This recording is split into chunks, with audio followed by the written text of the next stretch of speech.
Right, good afternoon, everybody. Welcome to our virtual book launch of our latest two books, Keep Your Focus, and If You Don't Do Politics, Politics Will Do You. I'm Willem Kraus from Knowledge Resources, and it's my privilege and honor actually to bring you these two extraordinary women today to share with you their latest two titles. So let me just tell you quickly what we're going to do, how it's going to work. I'm going to introduce the two authors right now, and then, or just now, and then also Helen Nicholson, a guest of Niven. And after that, we will have a general discussion about the two books. We would invite you to use the chat room or the Q&A facility. And we're broadcasting via Facebook today. It's the first for us, and then obviously via Zoom. We've got a guest list of a vast number of people. Over 140 people indicated they're going to attend.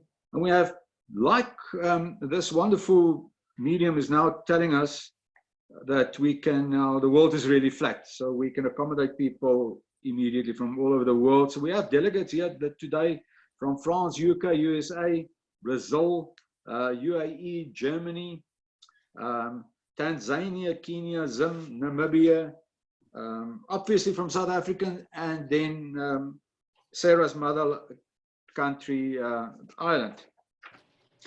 So without further ado, I'm going to introduce the two authors for you. Now, before I do that, let me just tell you one or two things about Knowledge Resources. For those of you who don't know, we basically do three things. Firstly, we publish books, and that's what you experience with us this afternoon, and celebrate the two new titles. We publish about 15 to 20 titles per annum, and they're mainly in the general business environment that we publish them. So yeah, the next one that's going to come up, which we will launch middle of the month, is a book called Hope Stories. Let Hope Be Your Strength. Now, these are 27 stories of courage and inspiration in unprecedented times. And unprecedented times are basically the COVID times. So these three authors have done various interviews and research among especially small entrepreneurs and what they've done to survive and thrive during this period of time. And it's actually extraordinary titles, stories that came out. So that will be launched here in mid-August, as I said. And then so that's the one leg that we have as within Knowledge Resource. And then the second leg is where we run events and conferences, webinars, and so on. And for instance, this one coming up on the 26th of August around change management and what companies have done. Companies like APSA, Tencent, for instance, Graham Beck, IQ Business, and Exaro during this period of time to make sure that they still function 100%. And then later in early September, well, firstly, we have a one-day seminar or afternoon seminar with Mary Frances Winters. So she published a book, was coming actually in September, called Black Fatigue. And it's about how Black people are physically suffering from actually the fallout of discrimination. And she calls it Black Fatigue, and we have her from the US to run that afternoon seminar for us. And then lastly, we have our Learning and Development Conference coming up in September, and that's one of our flagship conferences. This year specifically very interesting because it's the L&D people who are on the firing line of getting the organization ready and prepared for the new world of work, new skills that's got to be acquired, and so on. So if you need more information, just go to our website on all these programs and events. Now, bring me to our first speaker for this afternoon. Author is Sarah Arnot Mulhern. Welcome, Sarah. She is the managing partner of Woodburn Mann Leadership Science Institute, which provides leadership development and assessment services to board CEOs and senior executives in South Africa corporate businesses. Her career spans about 25 years, mainly spent at two companies, Accenture and Spencer Stewart, based in Ireland, France, and UK, as well as here in South Africa. She is she's got a master's in coaching from the Stellenbosch Business School. She's also an amateur 3-day eventer, which many of you would know is an Olympic 3-phase equestrian sport.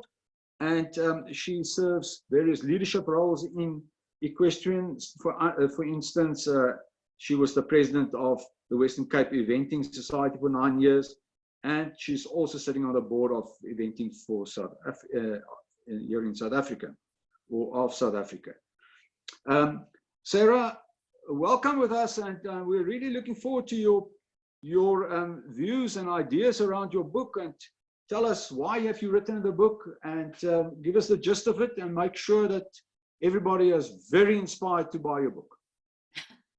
Thank you, Willem. Thank you. Well, first of all, it's so exciting to be doing this in this forum and on this platform, because it means that many of the people who normally can't attend our book launches can attend this one. So I want to just say a particular hello to my dearest brothers, one in Ireland, one in New York, and to my mother Zita, who is also joining us today, which is really exciting because they haven't been able to make any of my previous book launches. Wilhelm, why did I write the book? I'll tell you, that's a really good question. I finished my studies a few years ago, and I was coaching CEOs. And as you know, the working title for this book was always Blogs for CEOs. And how it came about was that we would talk about stuff, as you do in coaching sessions. And it would trigger something in me that there is more to be said, or something that I don't know about whatever particular dimension of leadership came up. And there are so many dimensions of leadership. It's such a complex, extended topic, and I think it's getting more complex and more extensive as time goes by, and we learn more about how people work, how the brain works, how the body works, how we can improve our performance, how we can make better decisions, all of those aspects. So I would go off and I would study the topic in some depth, some considerable depth, and the real value, I think, was that I would then condense my findings into 300 to 600 words, sometimes a little bit longer, but trying to keep it at 300 to 600 words. So it was a small enough piece for a CEO or a very senior executive to have time to read and get the benefit out of it. And the other thing that I've tried to do is to use storytelling. So even in that 300 to 600 words, it's backed with science, but it's often based on stories. And I think that makes things more interesting when you use stories to illustrate what you're trying to talk about. So as we went through it, the obvious topics of leadership, strategy, hiring people, social intelligence, empathy, began to extend into much more, I think, more subtle, and potentially even more interesting topics. We started talking about things like meditation. And one of my favorite stories is that, we A-types, and I'm sure many of the people sitting in on this, we're not that good at meditation. We know we should do it probably, but we're not that good at it. And I struggled with meditation even the idea of doing meditation forever. And then doing some research during my couple of years doing the MPhil, I read Arnold Schwarzenegger's autobiography. Now, it might surprise you to know that I was reading his autobiography.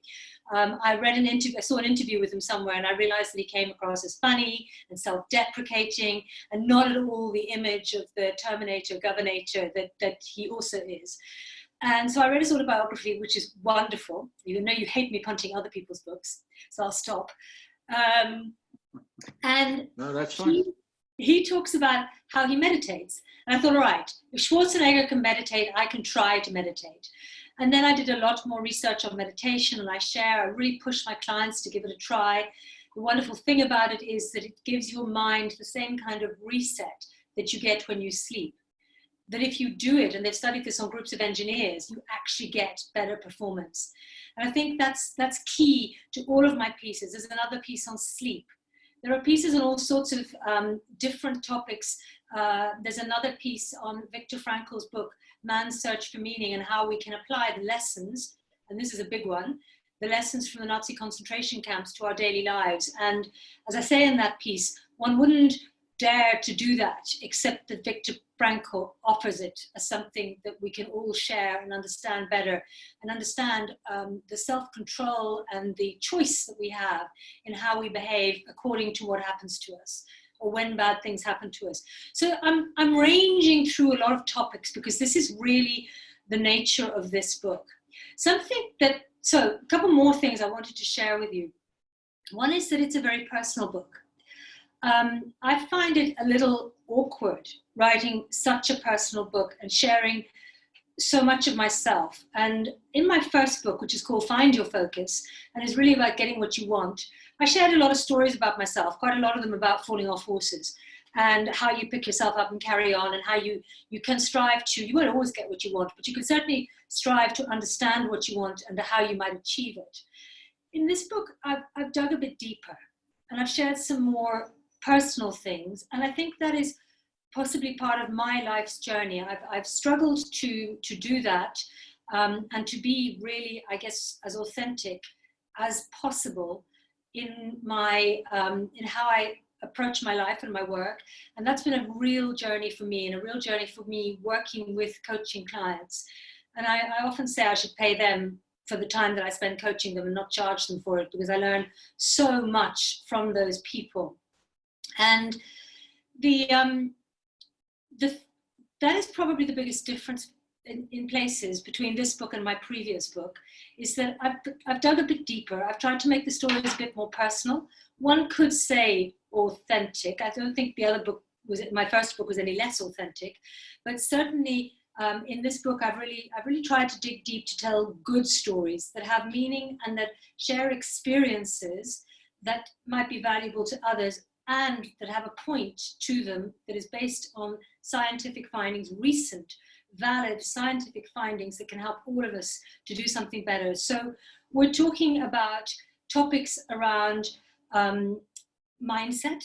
Mindset's a really, really important one. How do you bring your best self to what you do every day? How do you combat things like fear of failure, like fear in general? How do you show up courageously? How do you deal with something like imposter syndrome?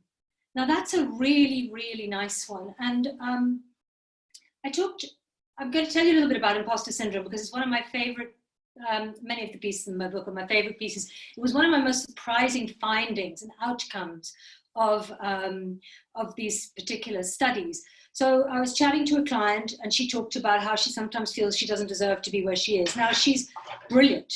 She's got so much potential. She absolutely deserves to be where she is, but she doesn't always feel like that. And many of my clients, even big successful CEOs, have said that.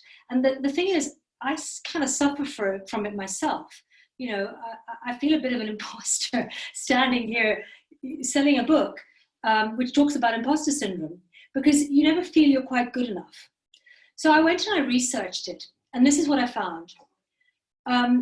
It's very related to intelligence. So intelligence is on a bell curve. About 2% of the population, not that intelligent. About half of us, somewhat intelligent. Another half of us, very intelligent. And about 2% of you are super bright. And it's only the pretty intelligent to super bright people who suffer from imposter syndrome. So it's an interesting thing is that it's because you're smart that you feel you don't know enough, and you'll never know enough about whatever topic it is that you're covering or thinking about, or whatever decision you're going to make, that you know you can't have all the data for that decision. And you might think when you make a good decision that you just got lucky, because you know that you didn't make it in full knowledge, especially if you were working in a big organization where you're dealing with a lot of information.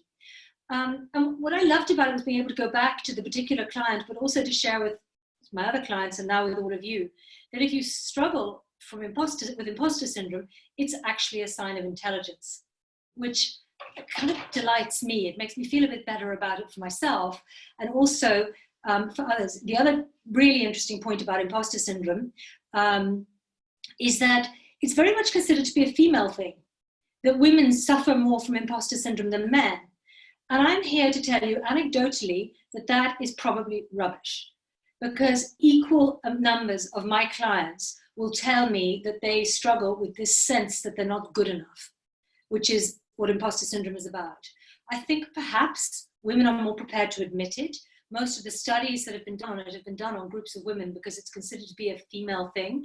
I don't think so at all. I think it is absolutely shared between the men and the women in the population. So that's a kind of nugget of just one of these thought pieces, which we originally call blogs. I refer to them as blogs throughout the book. Another really important section is the section on social intelligence. And this is where I'm so delighted that Niven is sharing this platform today, because social intelligence is the key to success in the corporate world, or indeed in any world where you are dealing with people.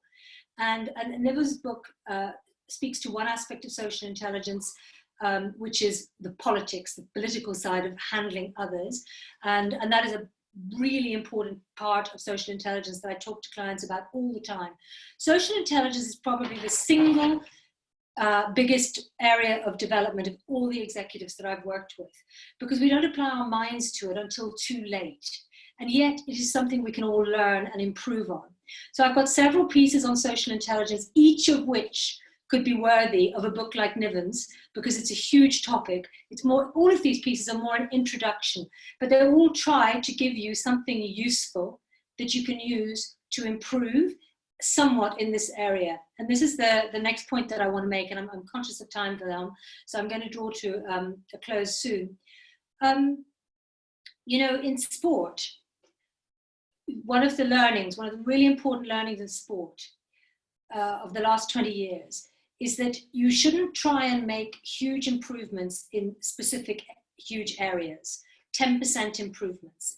If you can look at your whole performance and you can make 1% improvements across the board, you may garner the 10% more easily than if you try to make a specific 10% improvement in one area. You're a tennis player. If you work really, really hard on your serve, it may be less effective than working on your general fitness, your flexibility, your speed, your serve, your backhand, your forehand, etc., your nutrition, your sleep, all of these other areas of your life where you could make 1% improvements to deliver a 10% or greater improvement in performance.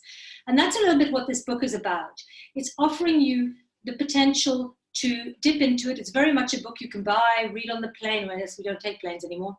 Buy and read in nuggets, keep by your bed, pick it up, and instead of reading a bedtime story, read one of these pieces, dream about it, wake up in the morning with 1% improvement. It's one of those books to keep on your desk, dip into when you need a bit of inspiration. It covers, so to sum up, one of the things that it covers right at the end of the book is how we are dealing with coronavirus and our changed times. And I'm just going to share with you, I updated that piece yesterday for a client, and Wilhelm, I guess the good news is that there'll probably be a volume 2 of this book, because it hasn't stopped. I'm still being inspired to do research for my clients based on our conversations.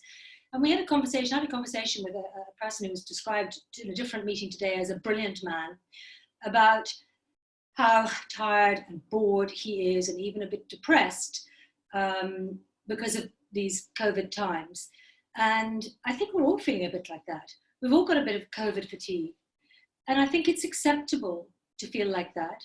I think we need to be quite disciplined, and I'm working on programs with my clients on this, quite disciplined about how we handle it from a work point of view, and how we set objectives and how we take things forward. And I think we also have to accept that we are also in the cycle of grief when it comes to COVID, because all of us are grieving what we've lost, and we don't know what the future looks like. And that means that we are going to go through a bit of denial, a bit of anger, a bit of depression, a bit of bargaining, a bit of, and hopefully finally some acceptance of what our new world is going to be. Maybe there'll be a miracle vaccine and we'll go back to what we had before, maybe there won't. So taking these ideas to my clients was the genesis of this project. And now I'm so happy to be able to share it with all of you. I expect every single friend and family on this call to buy it, of course, but I actually think this is a book for everybody's desk. This is a book that can inspire you and delight you and help you in turn. Thank you very much for those introductory words about your book, Sarah. Thank you. And just to reiterate what you said there, Peter Engelbrecht, who's the CEO of SharpRite Holdings, says, "I'm delighted that others can share from Sarah's research and insights and benefit from her leadership experience working with executives." So that's a tremendous endorsement from Peter Engelbrecht. We'll come back to your your book later on, Sarah. I've got a couple of issues I would like to raise around why you rely so much on behavioral economics and etc. But we can discuss that in depth later on. So our next speaker, author, is Niven Postma. Now, there's not many books recently published about politics, corporate politics. I can remember the standard, one of the standard texts came out here in the late 90s by Jeffrey Pfeffer from, I think he was from Harvard at that stage. But since then, there's been hardly, here and there may be a line or two in another textbook or another book, but actually very few touches on this most important topic, corporate politics. So let me introduce Niven to you quickly, and then Niven and Helen, and then I'm going to hand over to Niven to continue. So Niven has had a wide and varied career across multiple organizations and sectors in South Africa and internationally, including being a CEO of the Business Women's Association, CEO of NOAH, which stands for Nurturing Orphans of AIDS for Humanity. She was also head of external strategy and then head of the South African Reserve Bank's Academy, and head of leadership and culture for Standard Bank Group. She is now the MD of her own consulting company, and she works mainly in the fields of leadership, culture, strategy, facilitation for clients across the world, including Australia, Germany, then obviously South Africa, the UK, and the UAE.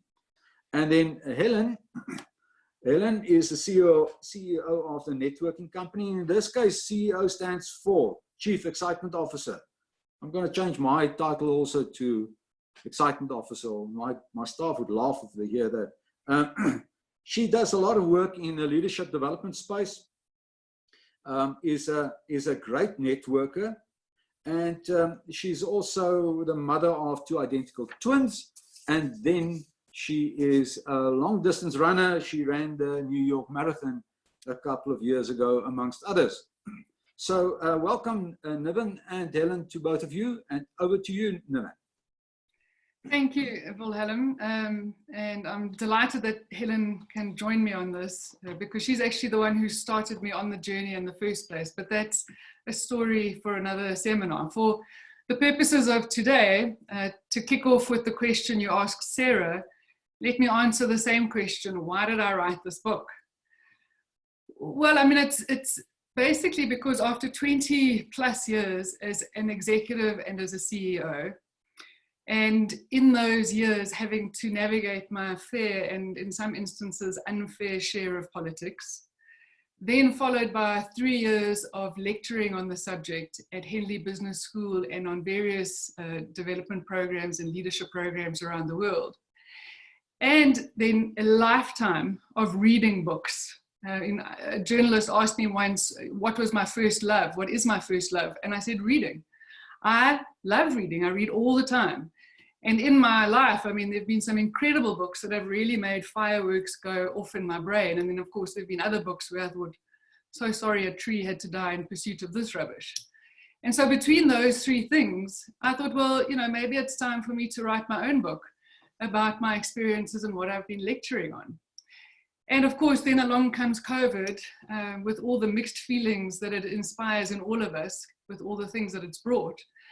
But it's amazing how an international lockdown can make the lurking idea and lurking deadline of this book suddenly become very real. Because, I mean, I don't know about what you were planning to do in April, but I was supposed to be in London for a week for work. Then I was supposed to be in the UAE with Dion Greling, who is very kindly joining this call.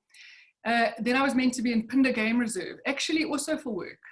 So I was going to be very busy in April. That all stopped abruptly. And suddenly I had the whole of April to finish up this book that, like I say, had been lurking for a while. And so this forum is too big for me to be able to do the technical thing that I'd like to do. But before I show you the next slide, what I'd like anybody who's on the call to do is to just take a second or two and to just stop and think about what 3 words come to mind when I mention the phrase office politics. Any words, 3 words.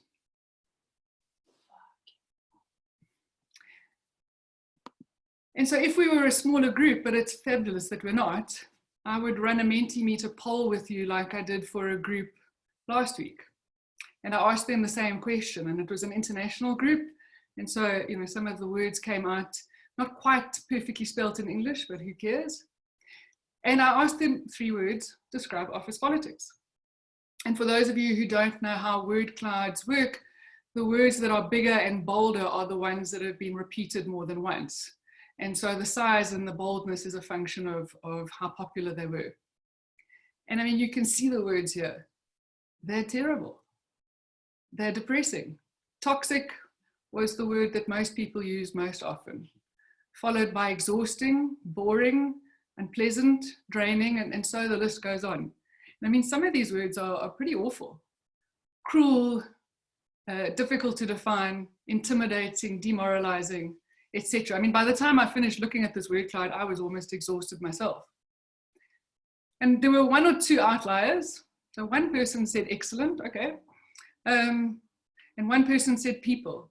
And exactly as Sarah said, it does all boil down to the people. And so that insight, which is buried right at the bottom of there, is the most spot on insight out of all of this. And so the very first thing that I do in the book is I start with what the actual definition of office politics are. And in fact, all of those definitions are wrong. They're wrong if you're looking at the bigger picture of office politics. And when I ask this question, when I ask people to name words that define office politics for them, it doesn't matter whether it's the CEOs that Sarah works with, whether it's grads who haven't had a professional working day yet because they're straight out of varsity. It doesn't matter if it's people in corporate, it doesn't matter if it's people in NGOs, it doesn't matter if it's South Africans or overseas people. It also doesn't matter, since we're in Women's Month, whether it's men or it's women. Everybody has that single negative, destructive, toxic story of office politics. And it's wrong. Wrong. It is completely only a part of the story. The bigger story is much bigger. And so it's really important, if we're going to talk about this topic that so many people are allergic to actually start at the beginning and get clear on what office politics actually are and what they're not. So that's the first part of the book. The second part of the book is really helping people understand that it's not an either or. So I mean, if that word cloud has anything like your mental picture of what office politics are, well, I mean, of course you're going to run a mile. Of course you're going to be completely allergic to the idea of in any way engaging with them. But part of what I show is this binary idea of you can either be a semi-decent human being or you can play politics is actually also completely wrong, which is why the subtitle to the book is the subtitle that it is. That it is possible to navigate politics ethically and decently. And in fact, part of what I say is it's not just possible, but in my opinion, it's critical. It's absolutely critical. We have so many broken organizations in the world, and I mean, the stats just keep coming. You look at the levels of disengagement of people all around the world. You look at the level of anxiety and depression of people who are at work. You look at a stat, I mean, I found this one out just the other day. In fact, from Jeffrey Pfeffer's book, well, one of his most recent books, Helen. And there was a study done in the US of employees.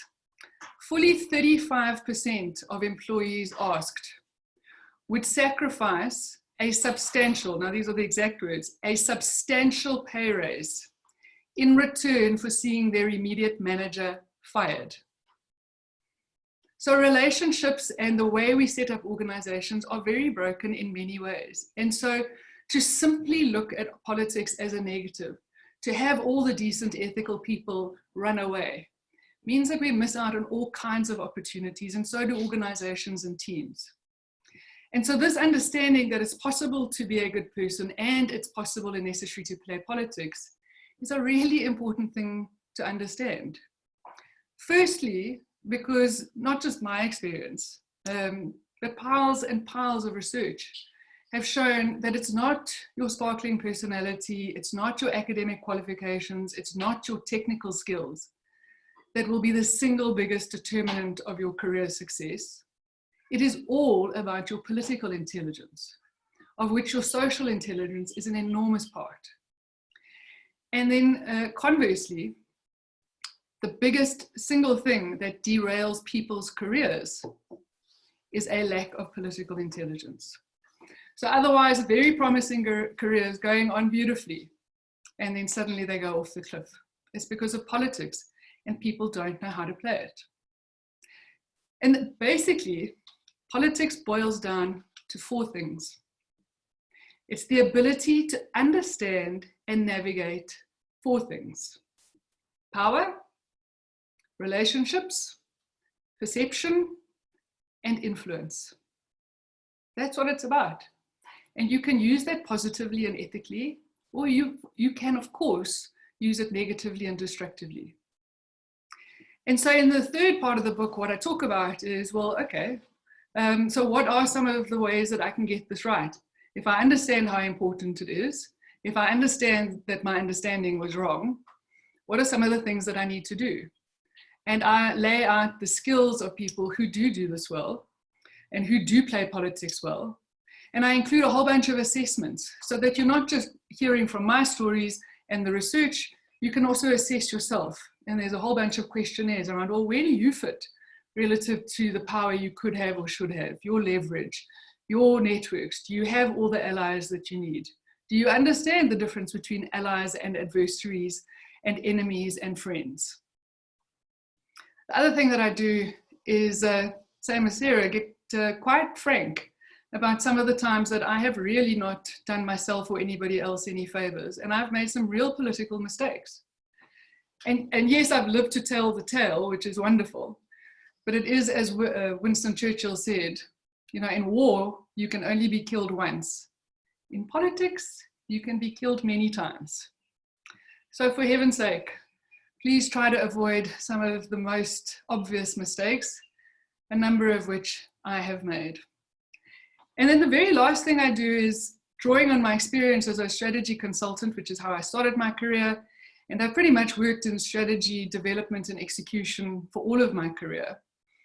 I look at, okay, so what does this all mean for you right now in the position that you're in at the moment, in the context of the organization that you're in? And it really doesn't matter whether you're in a corporate or an NGO or a public sector organization.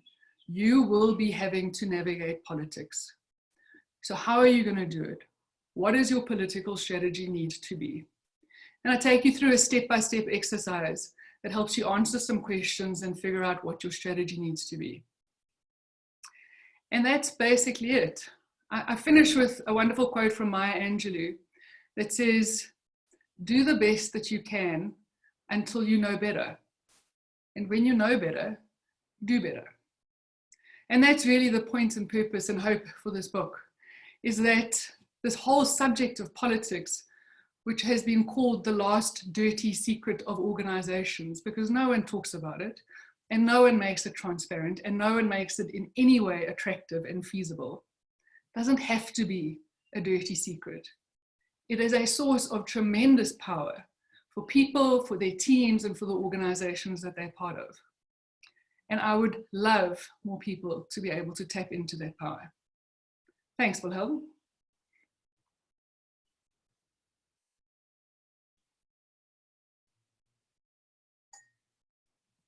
Wilhelm, you're on mute.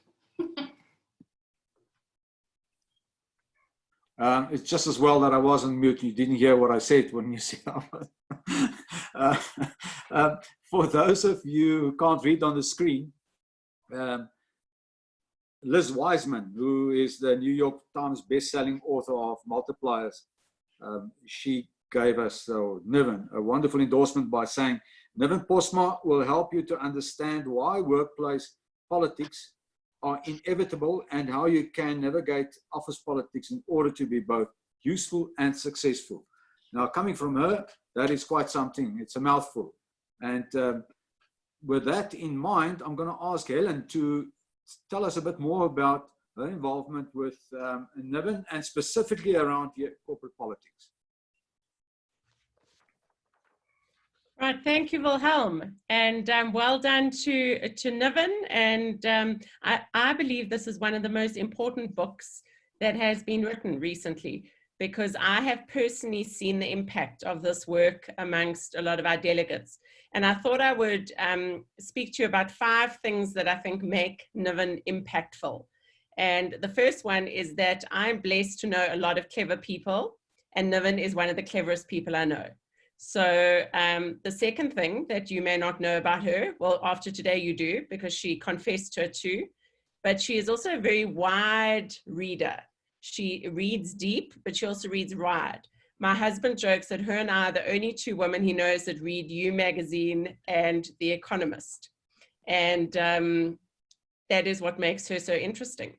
And then the third thing relates specifically to this book is when I was preparing for the session, I realized that Niven had facilitated 35 navigating corporate politics workshops for our business, mainly in the women's leadership space, but also for men too. And I looked at some of the evaluation forms, and these were some of the things that people said about this program that Niven runs. It's life-changing. I wish I'd known this earlier. This has fundamentally changed the way I see my career, my stakeholders and power. And I remember personally have a woman who came up to Niven and I after a session and said, I just can't believe, and she was in her 40s, she said, how many mistakes I've made around this. And so I really believe it is one of those skills that the faster you get your head around it, the better and more successful you will be. And the fourth thing about Niven is that she is one of the best networkers I know. And I had interviewed her on an article I was writing around COVID-proofing your career. And I said, from a political perspective, what advice, how have you done your network and your politics well? And what I think Niven does a lot of things unconsciously. And for everyone who contributed or helped her with that book, got amazing gifts, very thoughtful gifts. And what I've realized as someone who is very interested in the power of networking, I realized that the interest and the curiosity that she has for people is the currency of the social capital that both of the authors have spoken about today. And that's what makes her so good at navigating these relationships. And the last thing about Niven, and I think you've seen that in action today, is she is one of the people who I don't think I've ever heard the word come out of her mouth. She is one of the most crisp, clear communicators. And I know that that is reflected in the book because every word that she says counts. And I am honored to know you. I think this book is going to make a huge impact in so many people's lives. And I'm thrilled to see the footprint that you're going to make across the world with it. Helen, thank you very much. So we have three formidable ladies here to kick off Women's Month for us, to be quite honest, apart from the 2 books. To be quite honest, I gave my 2 sons-in-law these two books. And I said to them, read both and become wise, so to speak. Both of these 2 titles will help you in your careers. I want to ask Sarah now, and I mentioned it at the end of my thanks to you as you ended. I am a great believer that one has to take a multiple disciplinary approach to issues in the world. We're not going to solve problems by just focusing on your own discipline or your own subject or your own science. You're quite a great believer there. I say, Helen, I'm saying, by the way, just if you haven't missed it. You're a great believer in a multiple perspective. So, for instance, you rely quite a lot on behavioral economics. And tell us a bit more about why you specifically are so interested in bringing behavioral economics in sort of deciding how you're going to manage your organization and lead your organization. So, Wilhelm, thank you for that. I draw on 4 main areas of research, just to when I'm talking about leadership specifically. One of them is behavioral economics, the others are neuroscience, leadership science, and various branches of psychology. So I'm fairly multidisciplinary in the sense of bringing all of that research into leadership. I think behavioral economics is particularly valuable. And here's why. Well, let me tell you a little bit about the history of it.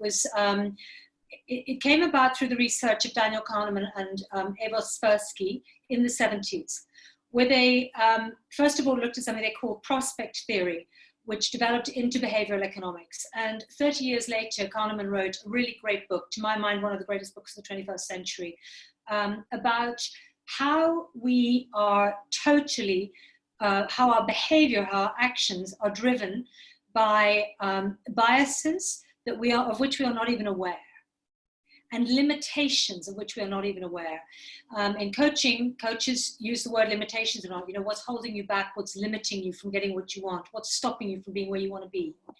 And a lot of it is around the assumptions that we have and that we don't know we have. So let me give you a great example. So behavioral economics is based on the idea that we have two systems in our brain. This is not literal, this is a kind of mind model. Thinking fast and thinking slow. Thinking fast is automatic thinking. Thinking slow, and it's easy. And we almost don't know we're doing it. And things like creativity also happen in that space.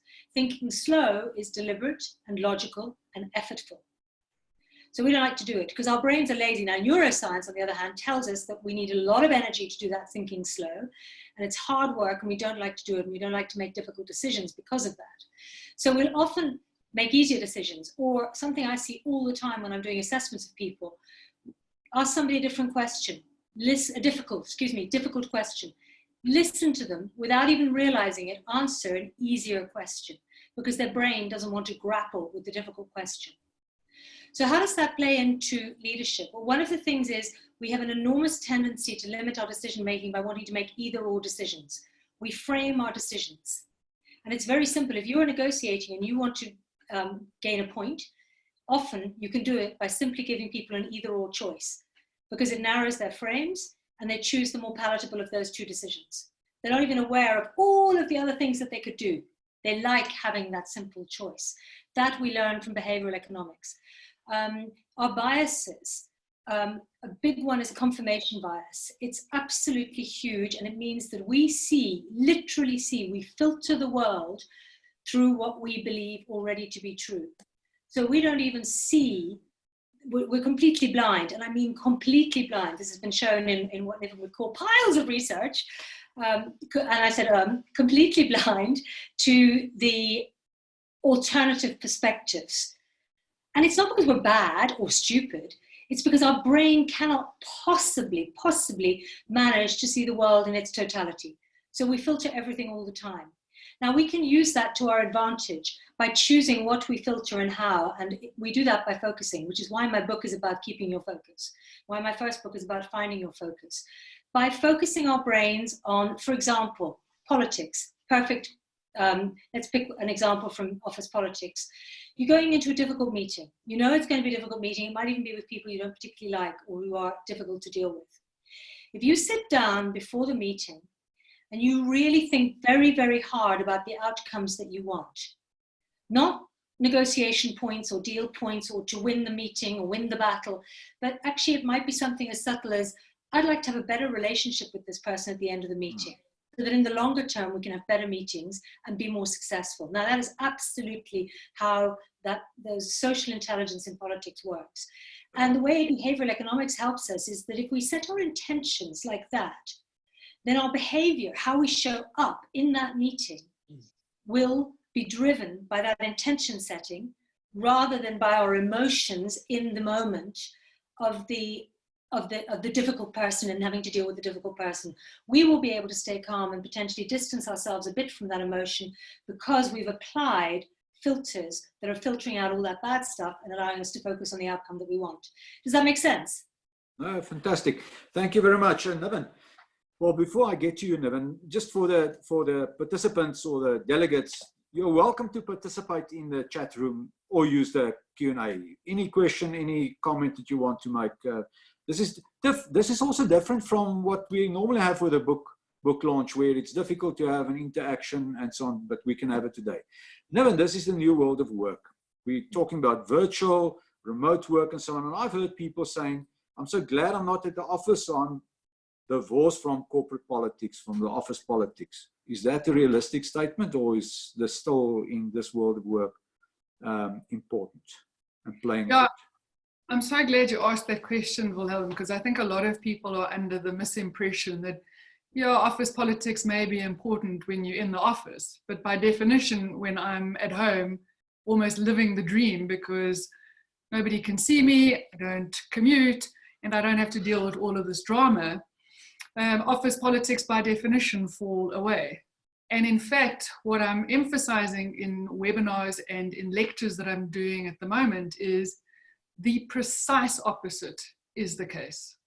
In fact, office politics become even more important now that we're all working remotely. And for two reasons. One, because in all roles that we take on, there are two elements that we need to focus on: the task that we've got to deliver and the relationships. And most people, most of the time, think, well, if I've managed the task, it'll speak for itself. The relationships are an added extra.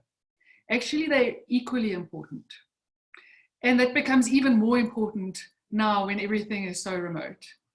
And the second thing that I often say in lectures, and I can really see from the comments and from people's reactions that it hits home, is that some of the most important decisions of your career are going to be made when you are not in the room.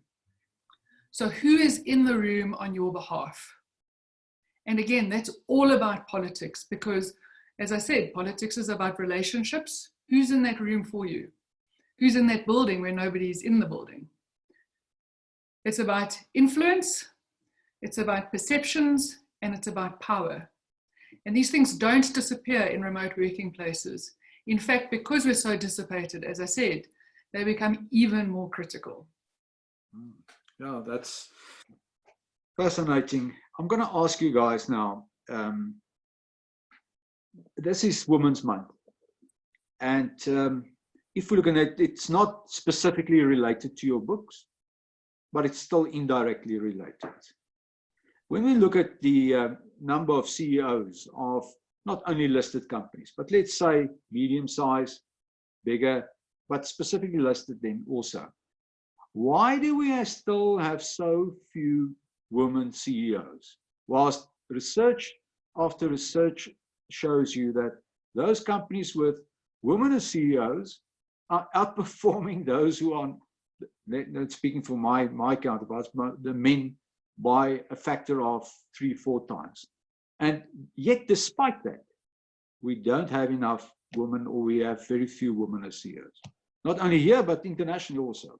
Niven, you want to kick off, and then I would like Sarah and Helen, you can also come in here.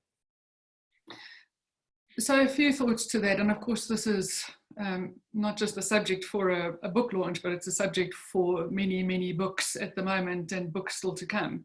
And I think there's a few reasons for that, Wilhelm. So the study that's currently done in South Africa is a study that I initiated when I was at the BWA, and it looks at the proportion of women on JSE listed companies and state-owned enterprises who are in executive management, which includes CEOs, and on boards, which include chairs of boards. And yes, I mean, the drop-off rate from the number of girls who finish matric, which is equal to the number of boys and in some provinces greater, through to the number of girls who finish university, which is also equal to boys, through to the number of girls and boys who enter, or young men and young women who enter the work, then starts to funnel quite dramatically as you go up in various positions and you go up through the ranks in organizations. And that's not just a South African thing. In fact, South Africa does way better than a lot of countries in all kinds of representation of women, which is quite disheartening when you realize that our figures are far from great. And I think there's all manner of reasons for that. But I think if we start and focus purely on executives and women CEOs, we actually miss a bigger point around the fact that many women in many societies, due to many issues, are actually invisible. And this is not just poor and developing countries. There's an absolutely superb book, I am going to plug it, called Invisible Women, which won the FT McKinsey Business Book of the Year Prize last year.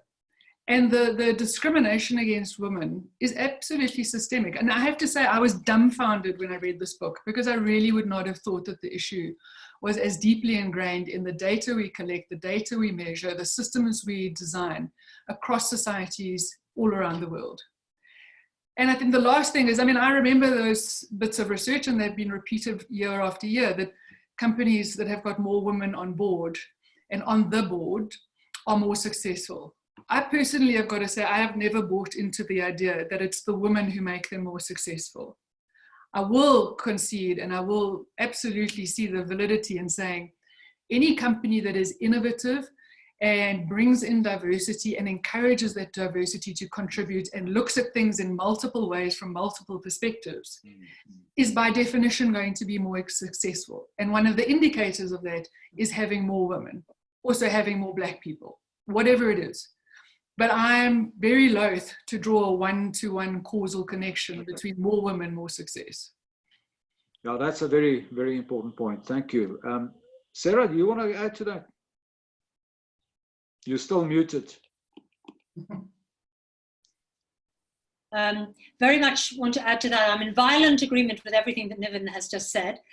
And in fact, I address all of these points in one section of my book on diversity, which I had to be quite brave to do because it's such a sensitive topic in this country, and it is such a sensitive topic, and the position of women and discrimination against women is also a very sensitive topic.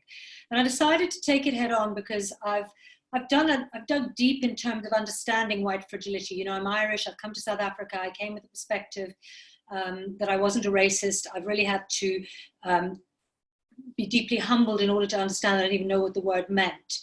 And I've written about race in what I think is quite a positive way, because I think we sometimes forget to celebrate diversity. And to Niven's point, when teams are diverse, they do better. They are innovative because they bring in many different viewpoints. And groupthink is leads to lack of innovation. Bringing in different perspectives leads to innovation. And on the point about women, yes, there are lots of studies who show how we, women, are discriminated against.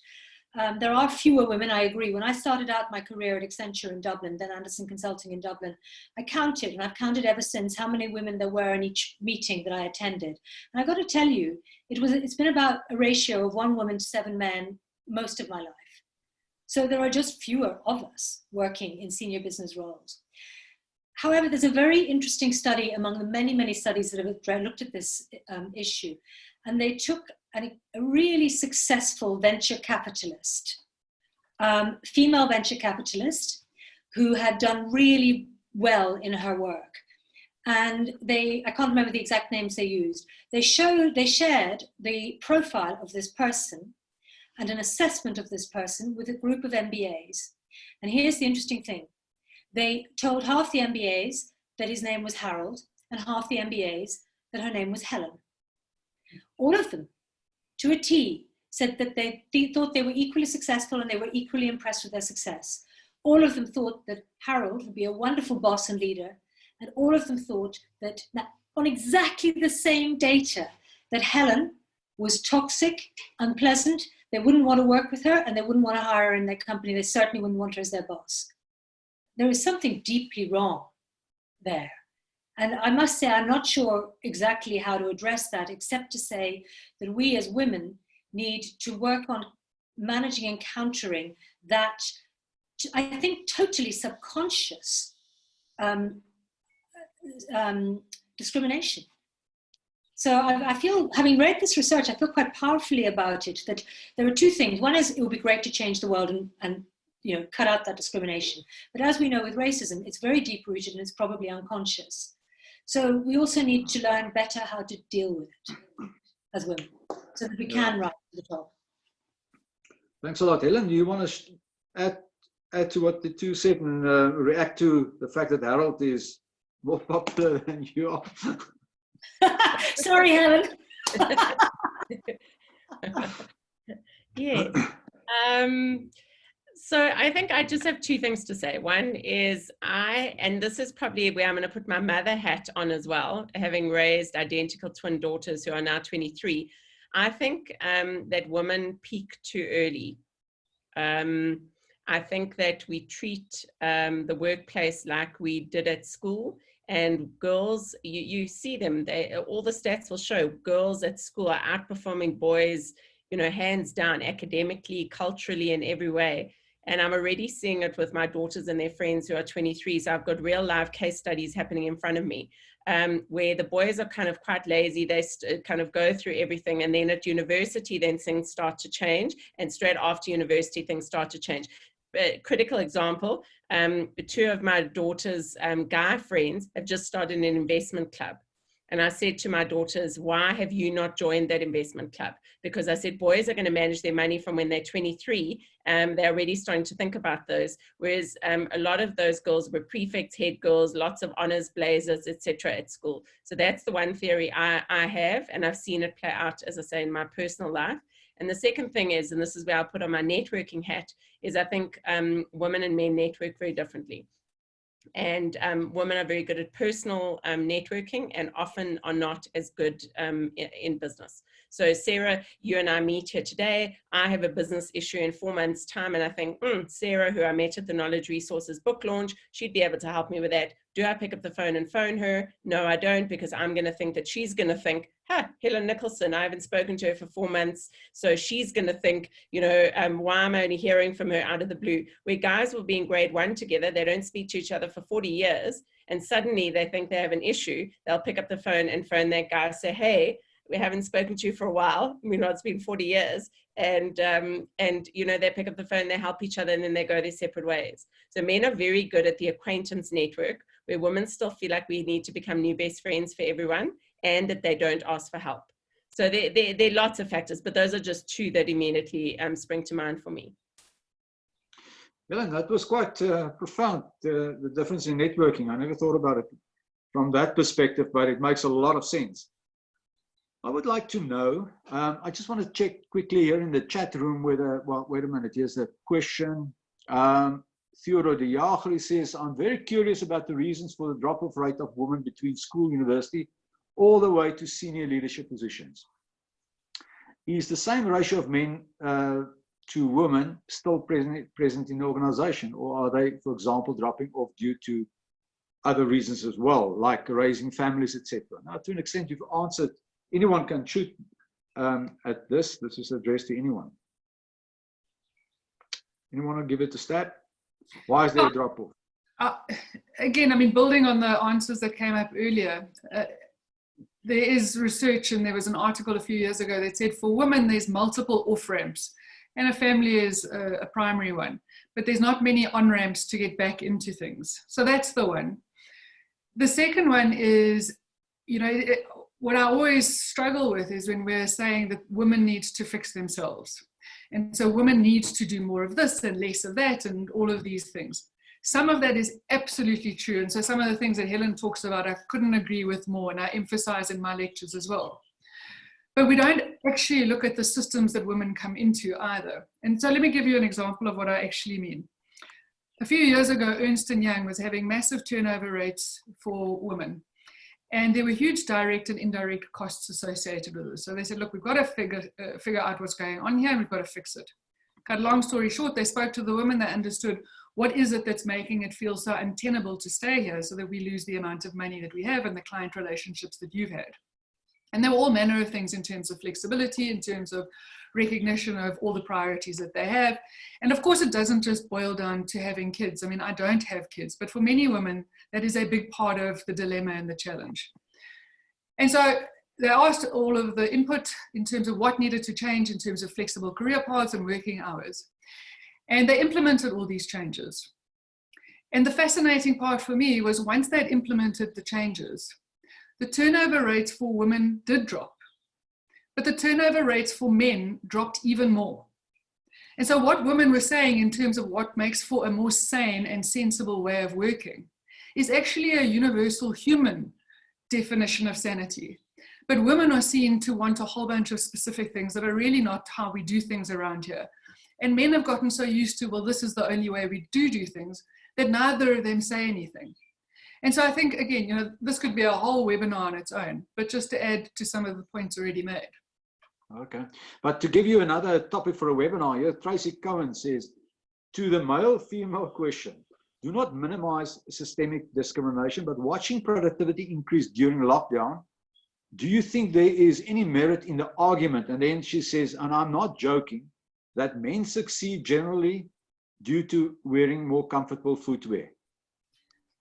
So I notice a couple of people says that they wish they read your book. This is now Niven. A number of years ago, Sue said 20 years ago, and somebody else said 10 years ago. And well, Helen, I wish I had read my book 10 years ago. Yeah, well, I was going to say, I'm going to add 20 years to that 10 in my case. Thank you very much for that. We're almost there with time-wise. I want to ask you just one more. Let me see quickly. I don't want to leave people who have questions here. I just check here. Women who have. Yeah, this is the other type of question that comes up. In other words, does systemic patriarchy contribute to this phenomenon? This is now the story around equality in terms of women versus men in more, let's call it, senior positions. Yes, I think without a doubt it does.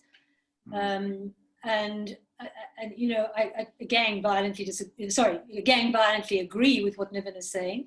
And you know, I did a study several years ago in a previous firm that I was working for, who had the same problem, Niven, that they were losing women consultants. They would bring in women consultants, they would grow businesses, they would do fantastically well, lots of great clients, and then they would leave. And what I discovered in this study was something that was so unpleasant that they actually covered up the study. I presented it to a man, I was still quite young at the time, I presented it to the management of the firm, and they went silent, and it was never spoken about again. And it was simply systemic, you can call it patriarchy, and we often think that's a South African thing, but I was working in Europe at the time, and this was a cross-Europe problem that probably showed up in different ways in different countries, but it was across Europe that women were being bullied, they were being intimidated, they didn't like it, they didn't need to live with it, so they left. And they didn't see it. And the other thing is that the way you were expected to behave, and this is exactly to Niven's point about actually these systems are not necessarily working so well with men either, it's just that they're used to, that you're expected to stay for a drink after work, that you're expected to lunch with your other colleagues, that you're expected to do that networking in that male kind of way, whereas women have either children or lives or a different way of wanting to structure their work lives and don't necessarily want to just play by those rules. What we want to do is, as women, I believe, is deliver. And that's what we do really well. We deliver really well. But we don't necessarily want that framed by all these other patriarchal rules. Well, it's quite interesting to for the umpteenth time now making this point that those countries who did the best in terms of containing and managing COVID-19 were all sort of premiers or presidents of the female caliber. Right, I think we're almost there now in terms of time. So I'm going to give each one of you just a final opportunity to say something finally about your book, about how it fits in with the present situation, which is for some people very challenging, some people very fulfilling, they even thrive, and there are those who are really desperate in these sort of times.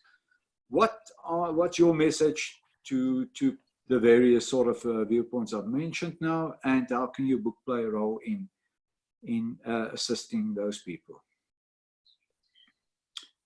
Niven? Sarah, go. Okay.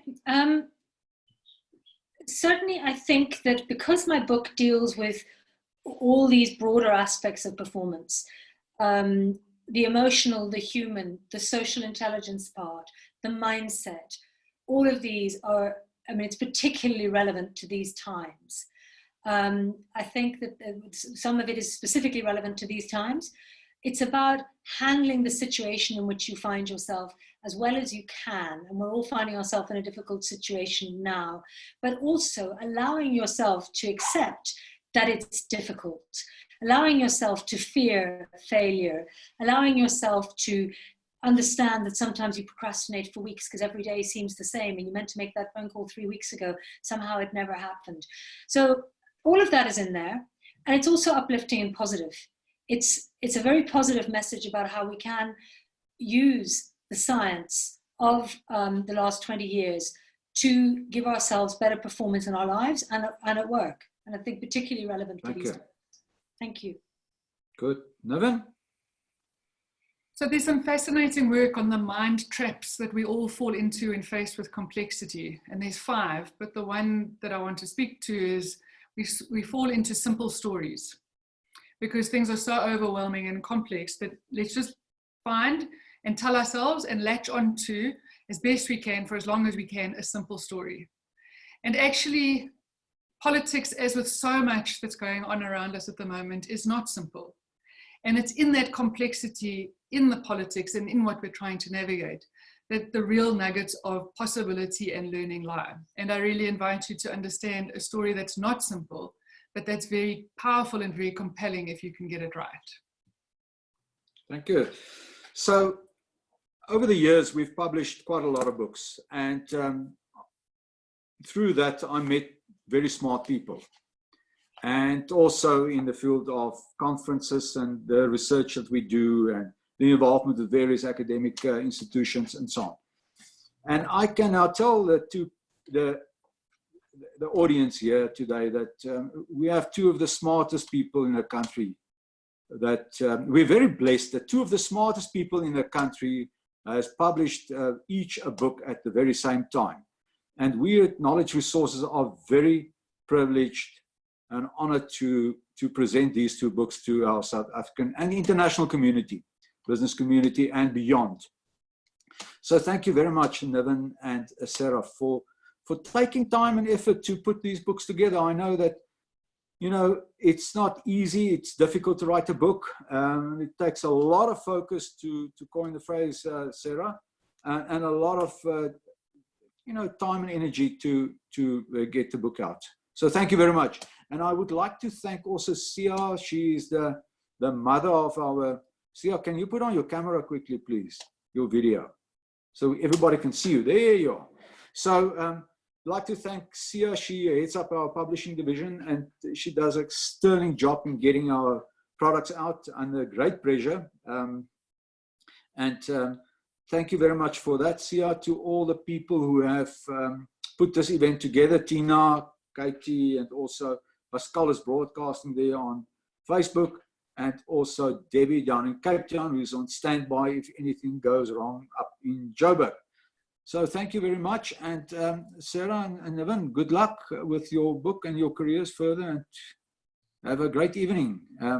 I hope you still have something to drink to celebrate the book. Right, oh, yeah, yeah, I've been drinking it for the last 10 minutes. Cheers, and we hope all the best for the books, not only the books, but in general, and keep safe and healthy. To everybody else who tuned in, and remember, you get a 20% discount until Friday on the 2 books if you order as we speak, so to speak. Thank you very much. Have a great evening. Thanks, Helen. Thank you. Bye-bye. Bye-bye.